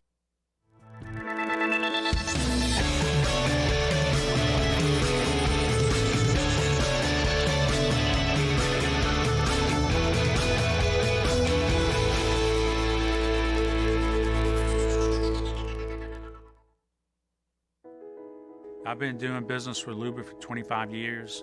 They're dependable, trustworthy. It's just the attention to detail with our clients. Our folks have years and years of experience. They're highly trained professionals. But many companies have that asset. What I'd like to think makes Luba a bit different is that we use those talents in a way that truly is dedicated to serving the needs of the folks who depend on us.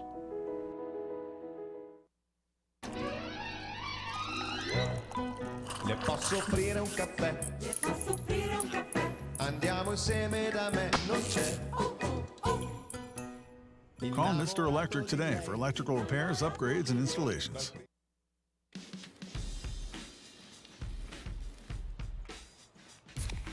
Light beer shouldn't taste like water. Miller Lite has more taste and only 96 calories. It's Miller time. Bayou Chrysler Dodge Jeep Ram has $12,000 off MSRP on all new 2022 Ram Black Widow trucks in stock. All new Bayou vehicles come with a 1 million mile powertrain warranty and free delivery. If you need sales or service, the crew at Bayou is going to do right by you. This is a house call. This is a follow-up appointment. This is a diabetes checkup. This isn't just more convenient care, it's more advanced care. This is innovating healthcare at Louisiana's #1 hospital, Ochsner. ServiceMaster Elite create clean, disinfected work environments. As a local business, we take pride in serving the New Orleans and Baton Rouge areas. Our cleaning protocols follow CDC and OSHA standards for healthcare settings, offices, senior living, restaurants, and industrial plants. Contact ServiceMaster Elite to get your operation ready for reopening with germ disinfection cleaning. ServiceMaster Elite, the trusted choice in professional cleaning since 1996. It's no secret, the best oysters in Baton Rouge are at Jolie Pearl Oyster Bar. Enjoy mouth-watering South Louisiana flavor and oysters from all over the country. And don't forget our nightly drink specials.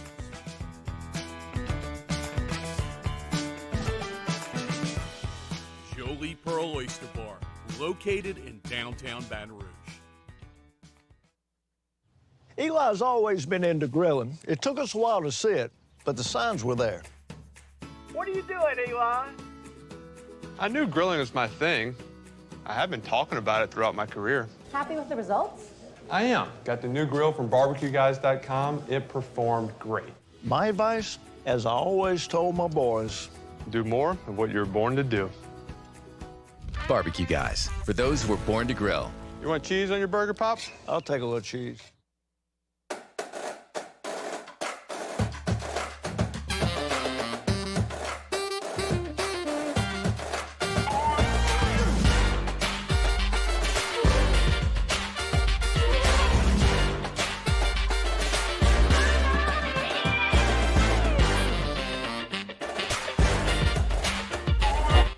For a Tuesday edition of Early Line, as we go out to Las Vegas to talk to Rafael Esparza of DocSports.com, and we make some picks in our daily spread presented by Suspense Games. Early Line, 2 to 3 p.m., 104.5 ESPN Baton Rouge.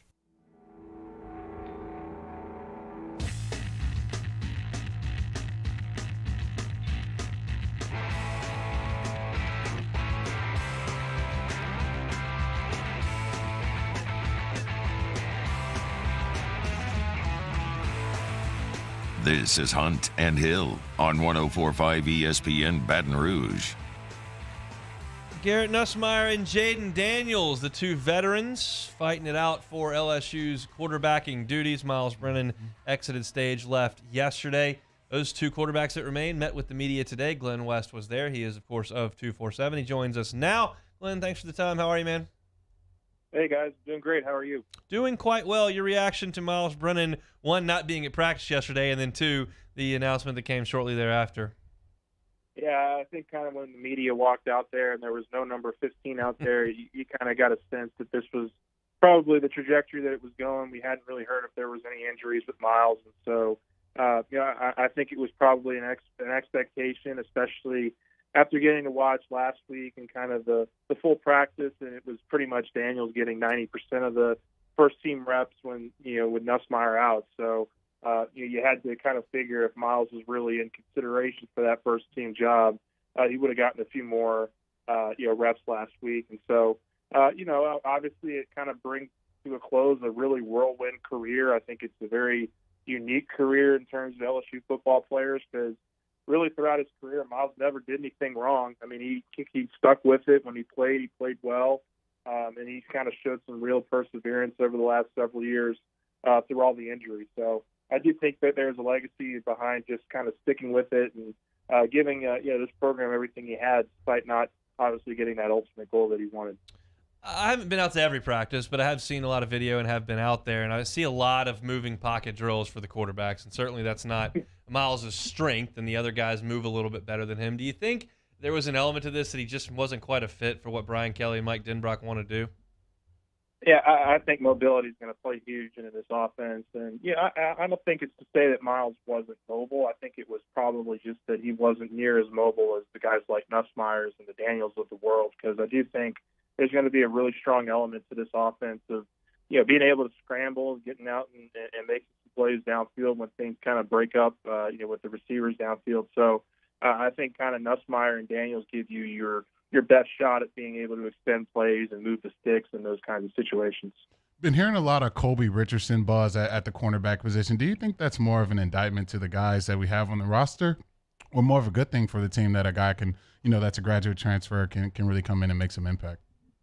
I think it's probably more of the latter. I think, kind of the concern coming in was the depth at the cornerback spot. That's really no small secret. And I think if Colby Richardson wasn't ready to kind of handle first-team snaps with this program, he wouldn't be getting them. And so I think the fact that you've got a guy who's kind of flown under the radar for much of the offseason coming in and being able to take some of those reps from a Seven Banks or from a Jarek Bernard Converse and kind of throw his name into the mix there, I think is only a good thing for this cornerback room that, really Coach Kelly said last week has kind of turned into a little bit of a deeper room than even the coaching staff thought.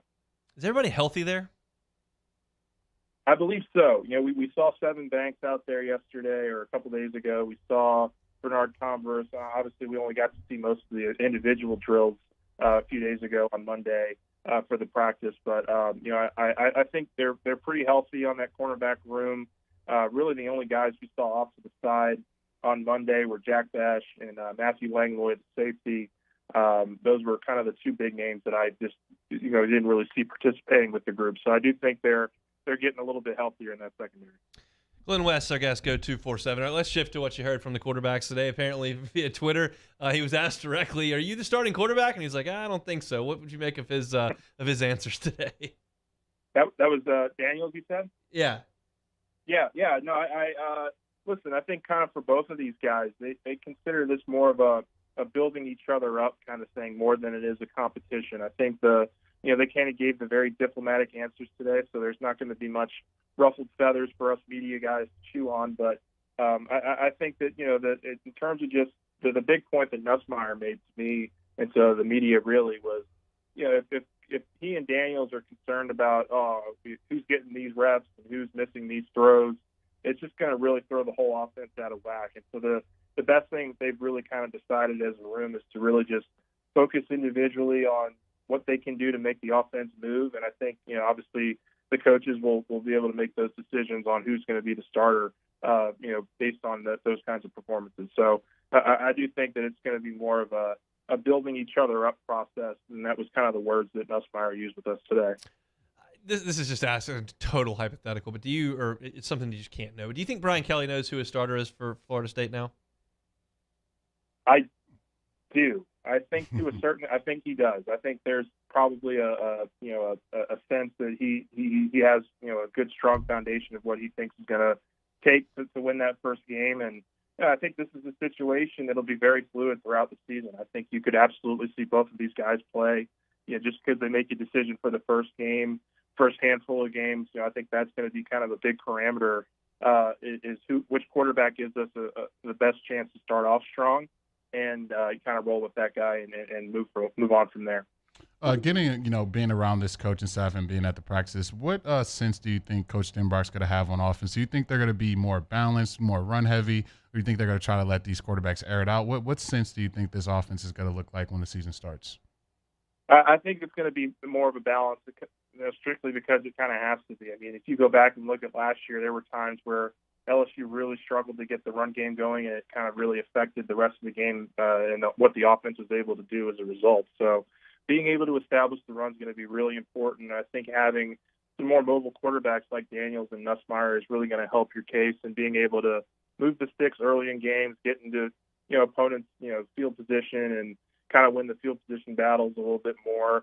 I think you got to have some more of a balanced striking there, and obviously they want to get these receivers the ball in space. That's something we've heard really ad nauseum. I mean, going back several years, really. But I do think that the big goal of this offense is to be able to find the receivers and let them make the plays. Any clarity to the linebacker room at this point? Or are they still just rotating 6 guys in there? Yeah, I mean, the linebacker room has been so deep, it's been hard to really peg, just what they're thinking. I do believe that Mike Jones and Greg Penn are kind of the 2 staples there. They've obviously rotated in. Harold Perkins, the freshman, has been doing a really nice job. Wes Weeks, the transfer, has been getting some snaps as well. I think this is a much deeper room than maybe the coaching staff envisioned earlier this offseason. And so, yeah, it's been very much a trial and error kind of thing. But I do feel like they have a lot of really solid options, and really Wednesday will tell us a lot about that room and really the secondary, the quarterback battle. I mean, tomorrow is going to be the huge day in Tiger Stadium, and kind of learning how this roster looks for the Florida State game. How's the Go247 community feeling about the recruiting that's gone on over the last month? Yeah, I mean, obviously there's been a heavy focus on Louisiana guys. I mean, the really uniqueness of kind of having 3 Baton Rouge area players commit within a week. Since I've been recovering the team in 2017, I can't really recall a recruiting stretch like that in Louisiana and in Baton Rouge in particular. I mean, they are capitalizing on some of the momentum they gained in July, and obviously they have a couple more guys. Kai Preen, the athlete out of St. James, is committing tonight. That'll be a one to watch. Valance Hurd, the offensive tackle, is reported by Rivals, and Julie Boudouin over there. He's going to be committing on September 1st. So obviously some really big-time Louisiana talents out there that LSU still hopes to land and really mark a phenomenal start to their 2023 class. We appreciate some time, Glenn. Awesome. Thanks, guys. Appreciate you. Glenn West, Go247, all your camp updates, recruiting updates, all there at 247. We're going to have Sharif here in a minute from Saints Camp. I want to remind you, 104.5 ESPN Baton Rouge and Citizens Bank and Trust hope to add to your football party budget this year a $5,000 national grand prize or $1,000 local cash prize. Register for a chance to win, 1045ESPN.com. I want to wish you the best of luck. Happy tailgating from Citizens Bank and Trust and 104.5 ESPN Baton Rouge. Sharif Ishak next on Hunt and Hill. 1045 ESPN Baton Rouge with Hunt and Hill. Revelry Sports and Entertainment for your turnkey tailgate needs. Yeah, so happy to tell you guys about Revelry's full-service turnkey tailgate, and it comes with their standard package, which has 25 to 30 people in capacity, a 10 by 20 high-peak tent, 3 coolers with all-day ice service, electricity hookups, all-day concierge, bellhop service, and even hook you up with a post-tailgate cleanup. If you're thinking it's August, so I don't have to worry about my Alabama tailgate right now, I'll just get that down the road. Don't do that. Don't wait.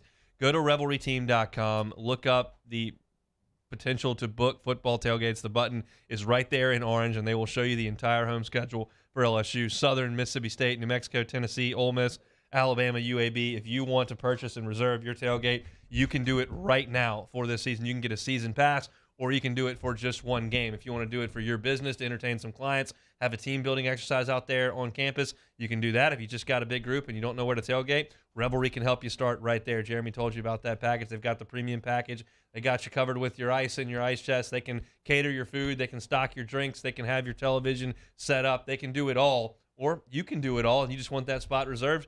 Do as little as much as you want. That's the beauty of Revelry tailgating. Check out all out at revelryteam.com. Revelry Sports and Entertainment at revelryteam.com. In times of need, get a full list of phone numbers, websites, and other important emergency information on the Demco Stormwatch page at 1045ESPN.com. Bayou Ford has $14,000 off MSRP on a new 2021 Ford F-150. All new Bayou vehicles come with a 1 million mile powertrain warranty and free delivery. If you need sales or service, the crew at Bayou is going to do right by you. Crime has serious consequences, but anyone can make a mistake. If you find yourself in trouble with the law, know that you have rights, and it's okay to demand them. The law offices of O.C. Brown are here to protect you and your rights. Felony or misdemeanor, DUI or drug charge. No matter what crime you're accused of, you still have rights. Let the law offices of O.C. Brown uphold them. Call 225-343-1111. Your law firm for a lifetime. I've been doing business with Luba for 25 years. They're dependable, trustworthy. It's just the attention to detail with our clients. Our folks have years and years of experience. They're highly trained professionals, but many companies have that asset. What I'd like to think makes Luba a bit different is that we use those talents in a way that truly is dedicated to serving the needs of the folks who depend on us. This isn't just another day. It's so much more. Kelly's life was put on hold when her auctioneer primary care doctor discovered a rare blood disorder. Her doctor connected her to an auctioneer care team of cancer, heart, and kidney specialists. With multiple primary care locations around Baton Rouge, same-day appointments, and online scheduling, we're relentless about keeping you healthy. Auctioneer Baton Rouge, innovating healthcare for Kelly. This summer, meet Acura's heroes of performance.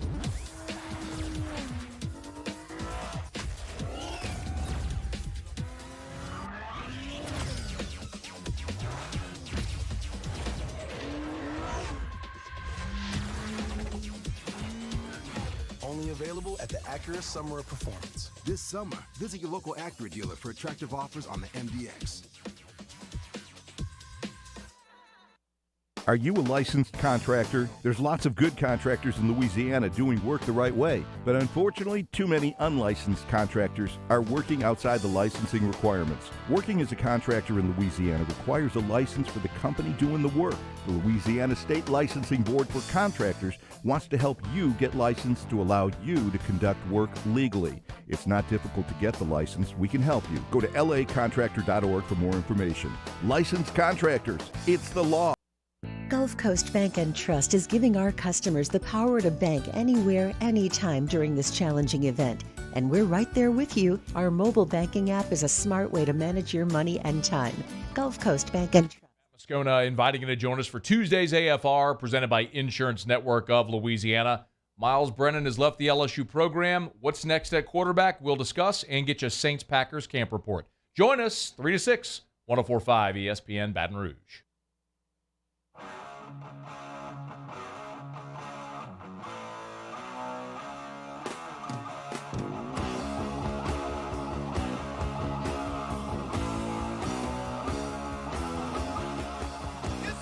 This is Hunt and Hill on 104.5 ESPN Baton Rouge. Saints up in Green Bay. Apparently, our friend Luke Johnson just had to explain to Dennis Allen what a cheese curd was. Come on, DA. You got to know what a cheese curd is. You don't have to have been to Wisconsin a bunch of times to know that. But I'm glad Luke, who is from Wisconsin, was Johnny on the spot, could help him out there. Sharif Ishak, not on location up in Green Bay, but good enough to check in with us now. Sharif, how are you, sir? It's too cold for me to be up there. I don't want to be in the 60s and 70s. Yeah, you got to have 100. That's the only way to live. So you can put your little your umbrella hat on at camp. That's what you need?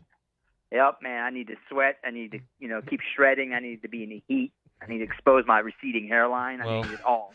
Then just stay right there in Metairie. You'll be just fine. Texans beat the Saints 17-13. Biggest story for you from that game on Saturday night?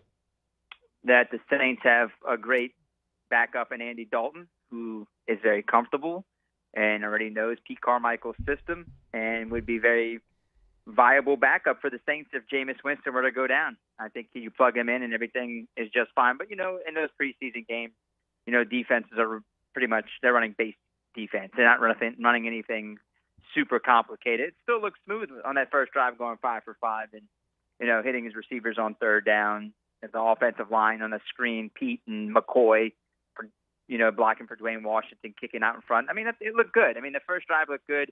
The defense looked fine to me. I'm not really judging on what happened in the fourth quarter because those guys weren't even be on the team. I know for the most part they were playing very well into that final 2-minute drive, but I'm only looking at the players that are going to be on this team. And, Paulson Adebo continues with being PBU.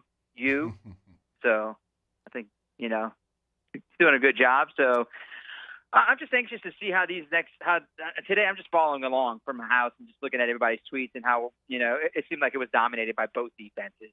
Jameis Winston, he worked out a little bit in the morning, didn't take part in the team drills. Aaron Rodgers did a little bit.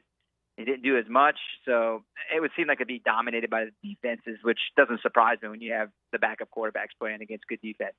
You mentioned guys that are going to be on the team. Is Ian Book going to be on the team? Look, no. Okay. No. No. I don't think so. Another You're guy going to toss him on the heap with Garrett Grayson and Sean Canfield as the Sean Payton late-round draft choices? Look, some people are trying to blame it on the offensive line, and I'm blaming it on his intermediate throws being just awful. Like, he sails a lot of throws. It's just not there. You know what he does well? He can break the pocket and scramble. I mean, maybe they should have changed his position and had him in a slot type of receiver last season. Easy now. What? I mean, he's a good athlete. He's a fine athlete. I don't want him in the slot. I don't know. Do something with him, man. Some juice, man. I mean, look, man. I need to ask Brian Kelly how he was the winningest quarterback in Notre Dame history. Well, that's the point. If he can win a bunch of games with Ian Book, we're going to win 15 games this year. Yeah, that's what I'm saying. It's Sharif Ishak's our guest, talking Saints. What did you make of Trevor Penning's debut in the black and gold? Man, there was that one series when he could not handle the speed rush. Yeah. Got back-to-back times. He let the edge rusher get underneath him and right by him and hit Ian Book, and then there was a holding call on another series. There were some good plays now, but it just seems like you saw a lot of the bad ones.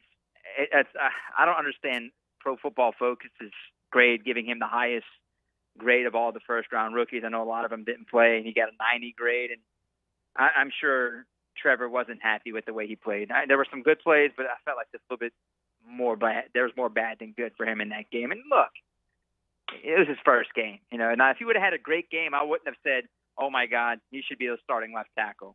I thought in these practices there was a lot closer between he and James Hurst, and I see the game like, oh, maybe it's not as close right now. But he could have a good game and good practices this week against the Packers, and I might just reverse it a little bit. But I'm not really going to take much stock into it until 2 more weeks. I want to see him play 2 more games. I know Jameis is, slowly getting back to it. I heard he had some pads on today and trying to work back into the lineup. Do you want to see Jameis at all during the preseason, or do you think he's good to go for the regular season? He doesn't really need to get those reps out there. I'd like to see them go one series with the starters in the game against the Chargers, the final preseason game, the only one at home. I want to see them get a series in because I need to see a little bit of chemistry and see what they have. You don't replicate, game-like stuff in practice. And I know these people say, well, these joint practices, but I'd like to see it in the game, just one series, maybe 2. I know you don't want to get hurt, but if you're playing not to get hurt, you're going to get hurt. I mean, that's just how it is in football. I'd like to see them first series, maybe 2 against the Chargers because Mike hasn't played in almost 2 years. Jameis, he was out for 10 games. I'd like to see the chemistry between those 2 guys. Plus, I want to see how he works with Olave and Jarvis and how the line blocks him. I mean, I just think that you got to have some cohesion there in terms of game-like speed. I didn't love what I saw from the running backs. I didn't think it was atrocious. I didn't like the fumbles, of course, but I didn't love what I saw from the running backs. Anything from you on Saturday? Blah. Yeah. I keep continuing to say the third running back isn't on this roster. I'll keep saying it. I still think they need to go find someone. Even if Kamara doesn't get suspended this season, they still need a very viable third running back because Mark is 32 years old. I don't know how much he keeps saying he has a lot of tread on the tires, but you never know. You just need a reliable third back in that offense. I'm just not really, into it. What I see with the Zigbo and Tony Jones, Abram Smith, and Dwayne Washington is a special teamer. He had one good game a few years ago whenever the Saints won the division and they were already the number 1 seed. I think it was 18. and they lost to the Rams in a championship game. He had a 108-yard game against the Panthers in the finale. But is he your number 3 back? No, he's not. You really do need to find somebody who's like a young vet out there once the cuts happen. So Hunt and I did a segment earlier. We kind of went through the Saints schedule for the season, and I think we ended up at about 11-7. Wait, we were 11-6. 11-6. Yeah, I get the numbers mixed up. 11-6. Do you think 11 wins is on the table for the Saints this season? You know, Jeff Duncan did a column last week, and he asked all the media, like, why and what do you think they're going to finish? A lot of us picked 11-6. You apparently gave him a whole book on it. I did. I gave him pretty much a thesis statement. I was a little upset when he only used 2 sentences, but essentially I looked at it as, look, yes, Sean Payton is gone. Okay, that's like 2 or 3 wins. But you got to remember, they got destroyed by COVID, destroyed by injuries. Will Lutz is worth at least a game and a half. How many games did they lose last season because Will Lutz wasn't the kicker? For sure, one. The Titans game, maybe the Giants game. He could have been used. I mean, let's just say a game and a half. Thomas, all the receivers they were using last year. I mean, those guys may not even touch the field that much. I mean, Callaway is at the bottom of the depth chart when you look at what's going on with the receivers. And you just got to think with a healthy offense, new players, the defense is going to continue being the defense. And I understand Dennis Allen is the question mark, but he still has Pete Carmichael, still has Chris Richard and Ryan Nielsen running the defense. He's running the defense as well. So I look at it as 11-6. I know the schedule's tough after the 6th game, and they're going against, some of the NFL's best. If they can start 4-1 and then go 3-3 or 4-2 in that next stretch, they're going to be in a good spot to finish with 11 wins. They just got to stay healthy. That's all. I mean, everyone goes through injury issues. They just got to stay as healthy as possible. I'm surprised Jeff couldn't fit all that into a nice little tidy piece to his column there. That's on him. I think you definitely summed that up quite nicely. Yeah, I know. I mean, he like Luke got him for saying, man. Luke got him for the 250 words that he put at the very end of the column. Mine was probably like 400 words. What do you expect to see on Friday night? Any Jameis? I mean, what are we looking for? Mike Thomas going to be out there? I'd be a little shocked if those 2 guys or Kamara. You might be seeing something close to what you saw last week. Maybe a couple other starters play. These 2 practices are way more important this week. I know I said that they should have some of these starters play for a series and get the cohesion down and chemistry, but not this week. I think these 2 practices, you should take a lot from these 2 practices and maybe run what you did last week, maybe add a few more starters here and there, but I wouldn't put Mike and Taysom and Jameis out there. Just listening to Dennis Allen's press conference just now, they're going to make a decision about what they're going to do with him tomorrow, either tonight or tomorrow morning. I mean, he was out there for a little bit today, then he took the pads off. So, hey, look, I really like the fact that they're being very cautious with anybody with an injury. That's an important play. The last thing you want is to say, "Oh, why is Jameis not out there?" All right, let's just throw him out there to keep everyone happy, and then he re-aggravates that foot or tweaks his knee. That's the last thing you want in a joint practice. And I think that maybe we see him tomorrow for a little bit of the light drills. I don't know, maybe 7-on-7s or some 1-on-1s, but they'll make that decision tonight or tomorrow morning. Sharif Ishaq, too good for the 71-degree day up there in Green Bay. He'd rather be in Metairie where it's 100. So go stand in a parking lot somewhere and sweat. I love the sweat, man. That's why I look so good. Hunt, come on. All right, Sharif. We'll talk next week. All right. So Sharif Ishaq, WDSU, covering the Saints for us. Chat with him every single week. Host Mark Ramsey brings you bite-sized Hollywood history inside the new Drop Biscuit Studio podcast, You Talking to Me. You can listen, download, or subscribe today at dropbiscuit.com. We will come back. We will close up a Tuesday edition of Hunt and Hill. This is Hunt and Hill on 104.5 ESPN Baton Rouge. This week on dropbiscuit.com or wherever you listen to podcasts is our new series, Pops, the Louis Armstrong story. Pops is brought to you by New Orleans & Company. Check out neworleans.com and come visit New Orleans. There it is, the extra mile, on the border of expected and extraordinary for those willing to go further, like vans customized for work or play, with safety and tech to keep you connected. Supported by a 5-star sales, service, and finance team. And backed by the 1-star you know. So go the extra mile. It's never crowded because so few have what it takes to go there. Mercedes-Benz Vans. Gulf Coast Office Products is a nationally recognized Savin office equipment dealer based right here in Louisiana. Over 100 employees strong, Gulf Coast has the boots on the ground to support all vertical markets, from education, engineering, legal, and finance. With the latest in office technology, from desktop to production segment units, Gulf Coast and Savin have the perfect fit for you. Call 225-756-2644. That's 756-2644 for Gulf Coast Office Products. I've been doing business with Luba for 25 years. They're dependable, trustworthy. It's just the attention to detail with our clients. Our folks have years and years of experience. They're highly trained professionals, but many companies have that asset. What I'd like to think makes Luba a bit different is that we use those talents in a way that truly is dedicated to serving the needs of the folks who depend on us.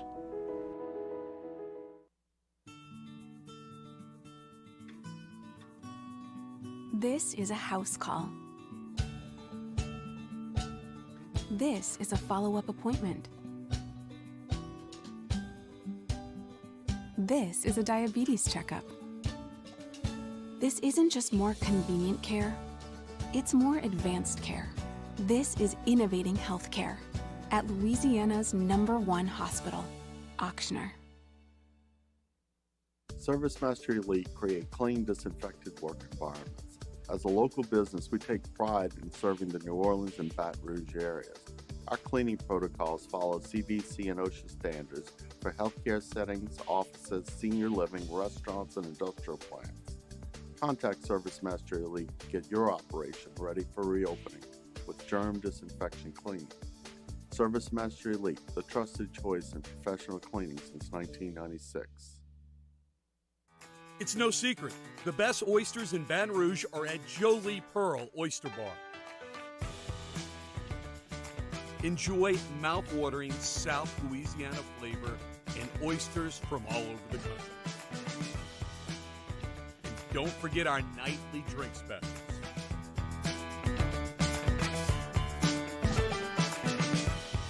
Jolie Pearl Oyster Bar, located in downtown Baton Rouge.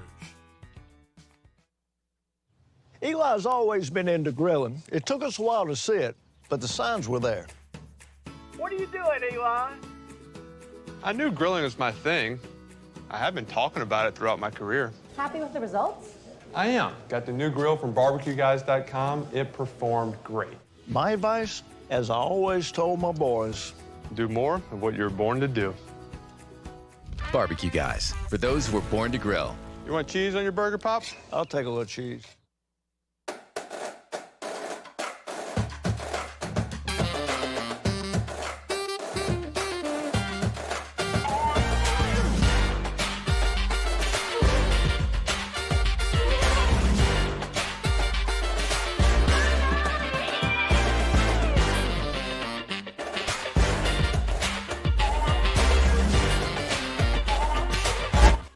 And Mike Delicano for the Tuesday evening edition of Game Time, presented by Bet Rivers. We're at Mike Anderson's on Lee, just off of Nicholson. Game Time, presented by Bet Rivers, 6 to 8 p.m. on 104.5 ESPN Baton Rouge.